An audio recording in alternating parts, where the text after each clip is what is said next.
ата енесінің көңілін ауламаған әйел.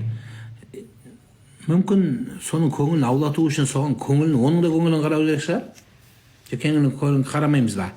Келін барлығының көңілін қарау керек. Келіннің көңілі не сонда?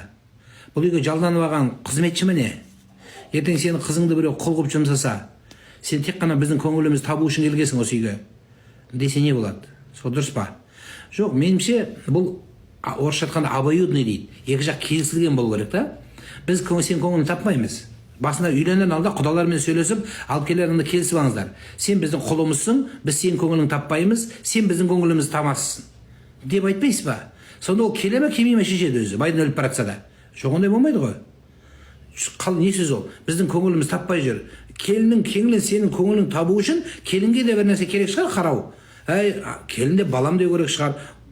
Оның да қажетін алып беру керек шығар. Оның да бір киетін, қолданатын, бетіне жағатын нәрселерін алып беру керек шығар. Ол да бір адам ба?